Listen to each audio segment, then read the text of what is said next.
Welcome to the Deep Dive. Today, we're going to a single terrifying moment in history. June 6th, 1944, D-Day. But our mission here isn't to just recount the Allied victory.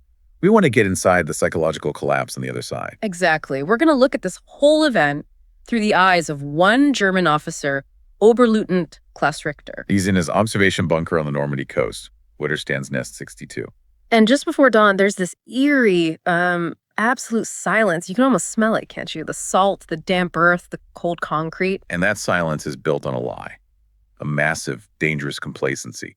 The German high command had totally convinced itself that the Atlantic Wall was this impenetrable fortress. But it was a paper tiger, really, especially in Normandy. Completely. They were absolutely certain the main invasion, what they call Der Tag X, had to come at Pas de Calais. It's the logical place, right? The narrowest part of the channel. Exactly. So they put their best troops, the entire 15th Army, there to wait, which left Normandy dangerously exposed, stretched thin. And nothing shows that failure of imagination better than Field Marshal Rommel. The Desert Fox, the man tasked with defending the whole coast. And where is he on the morning of the biggest invasion in history? He's not there.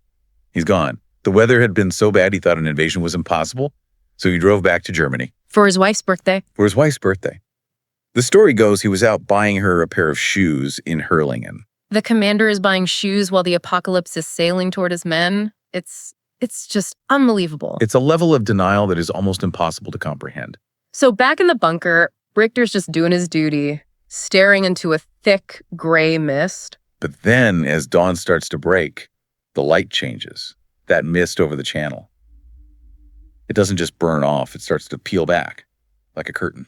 He raises his Zeiss binoculars, powerful German optics. He's expecting to see the horizon. The horizon is gone. It's just not there. What he sees, what slowly comes into focus, is not a fleet. It's not a group of ships. It's a structure. Yes. A solid, dark, floating metropolis.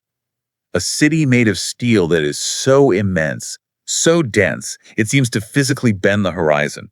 It just stretches from one edge of his vision to the other and keeps going. A city of steel. That's the only way to describe it. And the scale of it is the first psychological blow.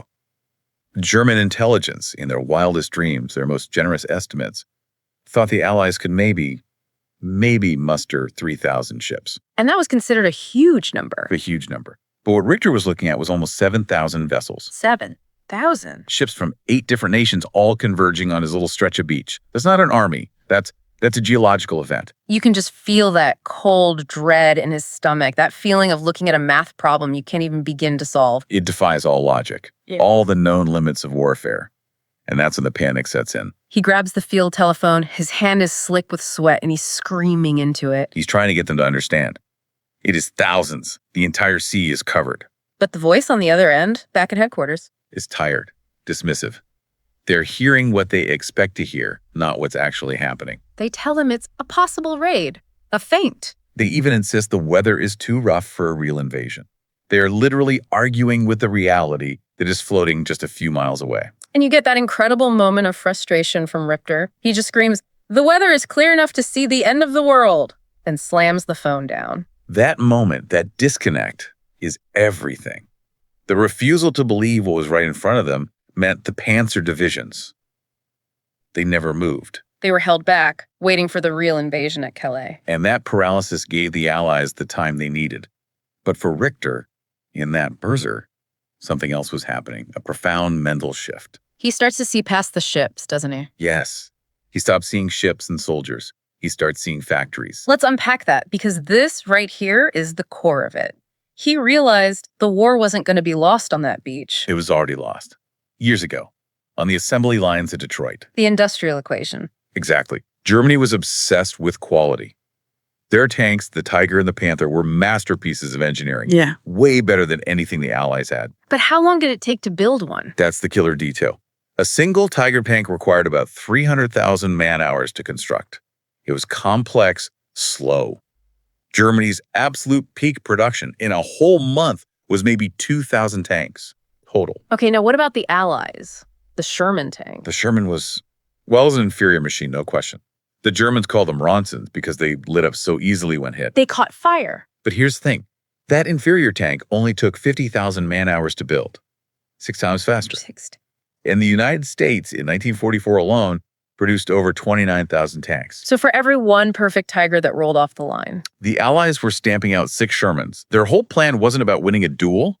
It was about burying the German army under a mountain of steel. And Richter sees those 7,000 ships, and he understands it. The logistics, the fuel, the ammunition, it was all coming from an industrial engine that Germany couldn't even imagine, let alone compete with. It's a moment of profound futility. There's this metaphor he uses, that he felt like a man with a bucket trying to empty the ocean. Your courage doesn't matter. Your ideology, your training, it's all just. It's mathematically irrelevant. The myth of the German Übermensch, the superior warrior, just met the American assembly line. And the assembly line was about to deliver its product. The naval bombardment starts, the USS Texas firing these massive 14-inch shells. It wasn't just loud, it had this rhythm, like a machine, systematically taking everything apart. And for a while, at Omaha Beach especially, the German defenses worked just as planned.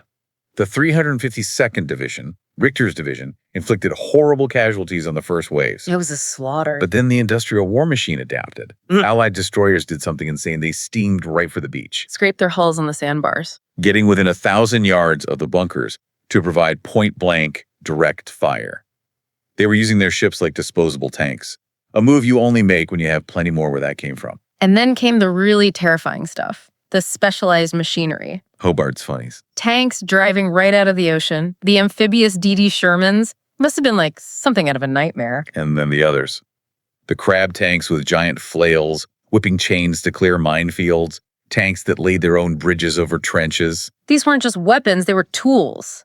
Specific tools designed for every single problem their handmade fortress presented. It showed a level of planning, of industrial focus that was just alien to them.